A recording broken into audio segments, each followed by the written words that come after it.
and girls, can I just quickly have your attention, please? Once again, good afternoon. Welcome to the Cango Caves. My name is Leslie, and I'll be your tour guide for the next 40 up to 60 minutes for the normal, easy walking heritage tour. Inside the caves, two basic rules. Rule number one, we're not allowed to eat, drink, or even think about smoking inside the cave.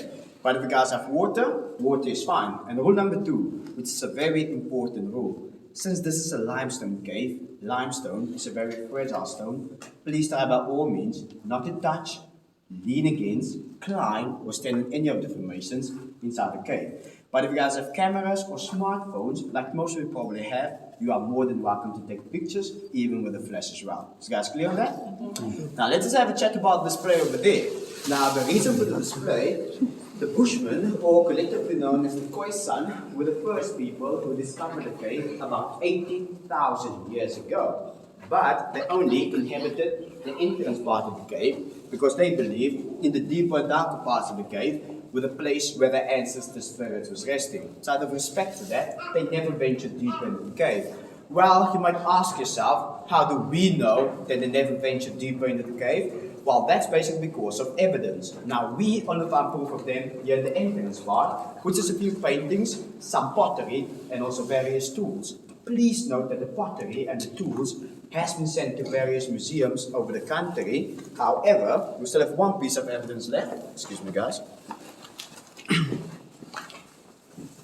Which is this painting. Now, please note, this is not the original one, because over the years, most of the people touched the painting and it faded away. So we tried to color it up with some black ink, just to give it a bit more life. But what you get to see below the elephant, there are two warriors. These are quite still original. According to the scientists, it could be estimated to be between 10 to 12,000 years of age. Now, ladies and gentlemen, boys and girls, as we're going to make our way deeper into the cave, to the first chamber, please note, the steps are a little bit uneven, sometimes a bit slippery. So, if necessary, make use of the handrails on our way down. If you have any questions, please do not hesitate. You are more than welcome to ask. You may follow me.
We're now standing in the first and largest chamber on our tourist route. In this chamber, there are two types of formations.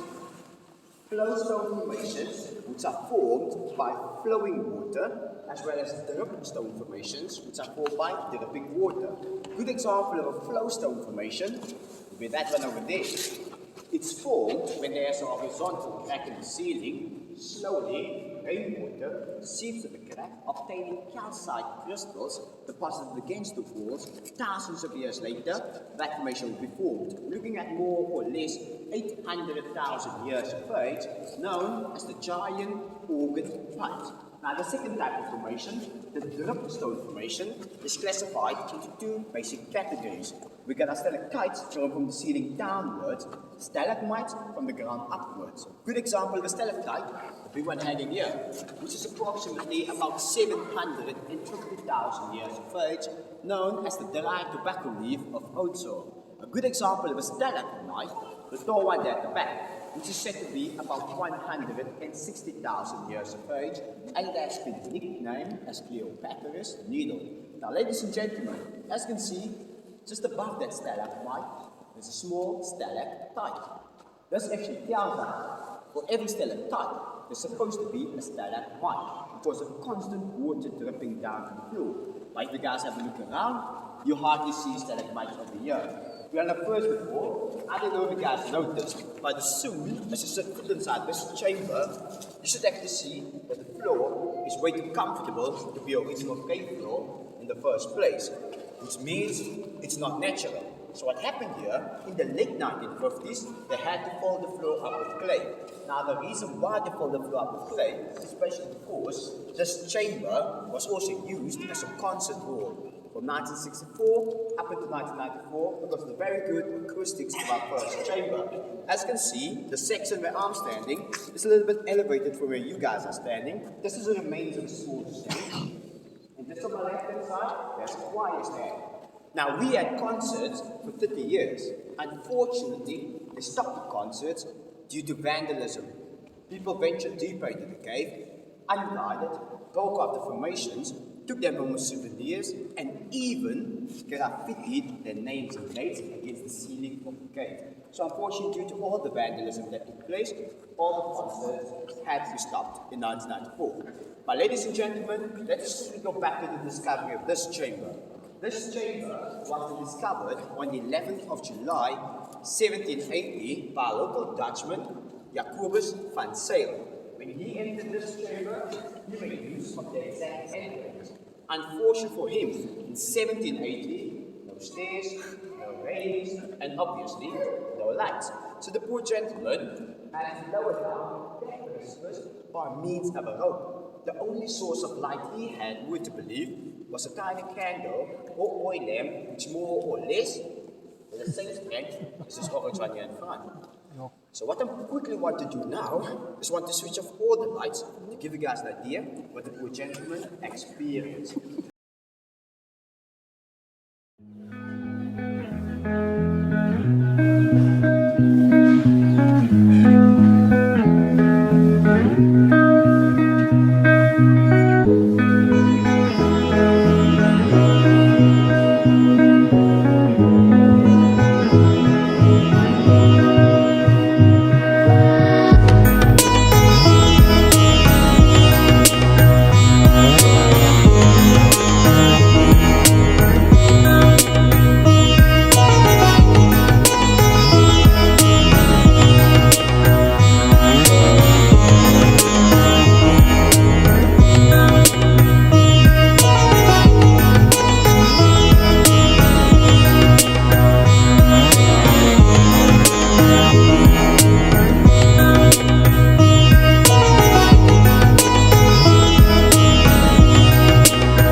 We're approximately now in the second chamber, which is also the second largest chamber on our tourist route. This chamber was discovered 12 years after the first one was discovered by another local Dutchman, this time Louis Botha. So the first one was 1780, making this one 1792. Now you're probably wondering why it took him 12 years to walk this distance if we just did it under 1 minute. The reason for that, the pathway we just made use of now was non-existent at that time. It was blocked off by a single solid clay wall. Now the clay wall was only excavated in the late 1950s. There was so much clay that they actually used the clay to fill up the first chamber's floor as well as the second chamber's floor. Now the question arises is, how did the poor gentleman get inside this chamber if that section was blocked off by a single solid clay wall? Now in the first chamber, you still remember the organ pipes, the flowstone formation. To the left-hand side, there's an opening to an interlinking tunnel system. Mr. Louis Botha made use of that interlinking tunnel system, starting in the first chamber and in the second chamber. This is where it ended. Now normally, it will take about 45 minutes from the first chamber to the second chamber using that interlinking tunnel system. And since there are so many tunnels inside, if you take a wrong turn, it might take you a lifetime to get out. That's why this way, it's much more safer and quicker, I believe. When he came inside this chamber, he then noticed the third type of formation. That is when a stalactite from the ceiling downwards, a stalagmite from the ground upwards will eventually join. It's eventually called a column or a pillar. Good example, this formation right here. As you can see, there's the stalactite, here's the stalagmite, right about there is the joining point. We're looking at more or less 270,000 years of age, and it has been nicknamed as the Leaning Tower of Pisa, with quite a lot of imagination. As you can see that this one, it's not leaning at all. What happens to the right hand side, you get to see a double completed column. It used to be two single columns standing next to each other, but when water was dripping down the middle, it forced it to go towards each other. Now let's just have a chat about this formation over here. This is the biggest and oldest formation, roughly about 1.5 million years of age, and it has been nicknamed as the Weeping Willow Tree. Looks like a tree on the way to the Cango Caves, if you guys haven't noticed. But without further ado, this is said to be the most spectacular chamber. And if you guys do the judge of that, would you look at the flights? So yet again, you guys have a couple of minutes to take some pictures. Any questions? You are more than welcome to ask.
Alright, we are now inside the third chamber, which is known as the rainbow chamber or the good and evil chamber.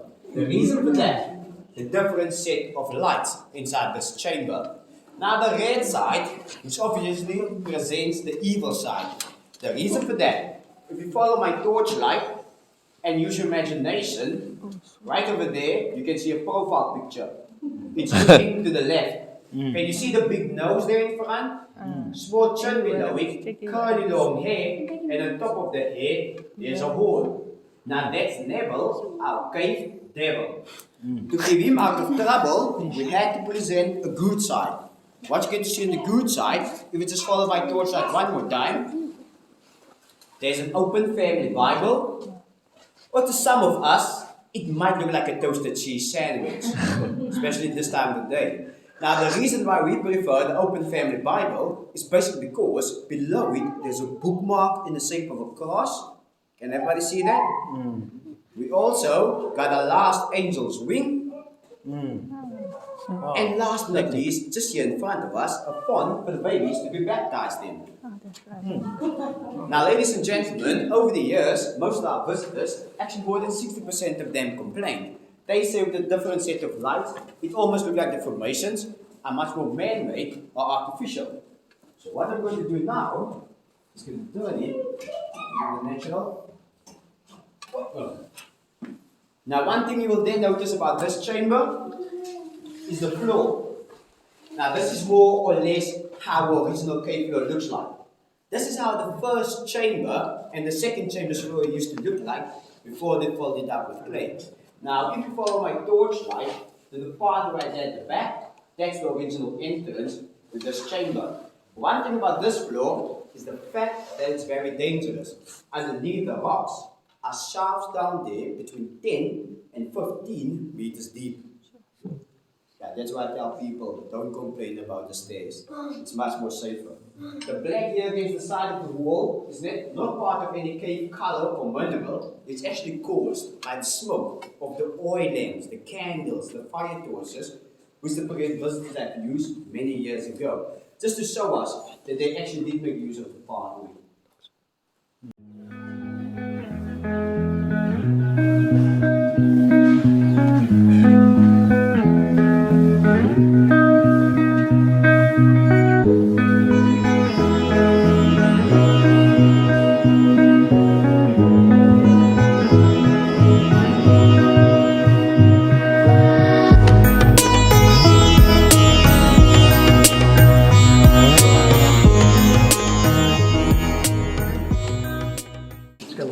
Ladies and gentlemen, we're now standing in a very interesting chamber. This is our fourth chamber. It's known as the bridal chamber or the honeymoon suite. Now the reason for that, our very own bridal bed. Well, I know this doesn't look like a normal bridal bed, which you all are used to. A normal bridal bed has 4 pillars, but this one here in the Cango Caves consists of 14. 12 on the outside, 2 on the inside, which makes it a very bit uncomfortable to sleep in, if you can imagine that. But apparently, the last couple who visited this bridal bed also left us with the last bottle of champagne. Now, as the story goes, or basically as life itself goes, bridal bed, champagne, actually too much champagne. We all know what happened 9 months later. We had our cave babies in form of these small stalactites. These babies are between 200 and 400 years young. The reason why we say young is because everything dated under 1,000 years are considered as young. Now, ladies and gentlemen, excuse me guys, as you can see, one of the babies is active already. Now that drop will be falling right about here, then maybe a stalagmite would have grown. The reason why I say maybe would have grown is basically because during the year we get too many visitors and we all have to make use of this surface to walk on. That's why you will hardly find stalagmites busy growing on the side of the chamber. Now, I don't know if you guys noticed. Remember in the second chamber, the completed column, the Leaning Tower of Pisa? Now the joining point, it was a little bit up high. It was more to the ceiling. Once would expect it to be more in the middle. Now the reason for that, stalactites grows slower than stalagmites. For stalactites to grow, it takes something about 3 to 4 cubic millimeters per 100 years. And for stalagmite, about 7 to 12 cubic millimeters per 100 years. Now, it basically makes sense if you think about it like this. In order for stalagmite to be formed, it needs a drop of water from the stalactite. Now what happens, once a single drop has fallen from the stalactite, most of the minerals are actually in the drop. It goes down to the floor. So what happens, the water evaporates, then the calcium carbonate behind, that's how it keeps on piling to form a stalagmite. So basically, it all depends how many minerals are left behind on the stalactite once a single drop has fallen down to create a stalagmite. Now ladies and gentlemen, you probably have been wondering why formations are so old. The reason why they are so old is because of the fact that they grow too slow. Now the reason why they grow too slow is due to the amount of rainfall we receive in South Africa. We in South Africa, we only receive between 240 to 300 millimeters rainfall per year. According to the scientists, about 20,000 years ago, this used to be a subtropical area, simply meaning we received a lot of rainfall. But then due to climate change, it changed to a savanna, but it's commonly known as a semi-desert area. That's why the cave is so dry and warm inside, which means we don't get a lot of rainfall, especially on the side of the country. Well, ladies and gentlemen, you guys have another minute or so to take pictures, ask any questions before we move towards the last chamber.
We're approximately about 600 meters inside the cave.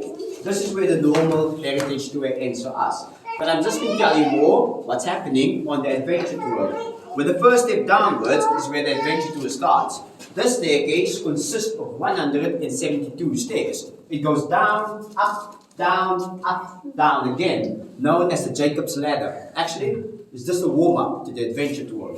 After that, the visitors have to do 4 tunnels. The first one, Lumbago Alley, which is about 30 meters in length, about 8 meters wide. Highest point is something like 2.5 meters, but suddenly after that, the roofs drop up to 95 centimeters. So there, they basically have to walk in baboons for about 30 meters. Second tunnel is known as the Tunnel of Love. Believe me, nothing so romantic about it. It's basically called the Tunnel of Love because the visitors believe it's so narrow inside that tunnel, it feels like getting hugs and squeezes from both sides of the wall. One interesting story about the Tunnel of Love. I don't know if you guys heard about it or read about it, but 14 years ago, a lady got stuck down there for 11 hours, 10 minutes. The 1st of January, 2007. The thing is, she was not supposed to be there in the first place. What happened? The guide advised her to wait in front of the tunnel because he believed she was a bit too cuddly for the Tunnel of Love. But she did not want to listen to the guide, so she waited once the group went through the tunnel. Then she decided, well, she's going to go afterwards. So when she came inside the Tunnel of Love, the part was about 5 centimeters where they had to turn sideways and step down. She slipped fell awkwardly, got stuck. So which means the entire group was stuck to the other side of the cave, also for 11 hours, 10 minutes. So after applying sunlight liquid, baby oil, liquid paraffin, rubbing it against the formation, trying to squeeze her out, it did not work. They had to phone the rescue team from Neisner. Doctor came with the rescue team, gave them 4 injections to relax the muscles, and eventually they pushed them both through 11 hours, 10 minutes later. But that's a story for another day. Now the third one, known as the trickiest one, the Devil's Chimney. It's a bit wider than Tunnel of Love, between 60 and 80 centimeters in diameter. There you have to do some climbing upwards to about 3.5 meters. The last one, the smallest but easiest one, the letterbox. There they have to do some leopard crawling on their forearms and knees. That's about 5 meters. On the left hand side, there's an opening about 2 meters wide, highest point, 27 centimeters. Now there, they have to go on their back and slide with their feet first. Sometimes it does happen that they get stuck that way, basically because the belly or the big chest. Then we just have to push them up again, let them try one more time. This time, they have to go on the belly, going head and shoulders first. We basically feel like being born again, if you guys know what I mean. But since you guys have to make the more sensible one, this is where our tour ends. We are now inside the drum room. The reason for that, our very own African drum. In the past, we used to play this formation with a rubber hammer, and it used to make a drum-like sound. The reason why we don't play it anymore, the formation started to crack, also a piece fell off. Now I'm just going to try to give you guys a taste how it actually does sound.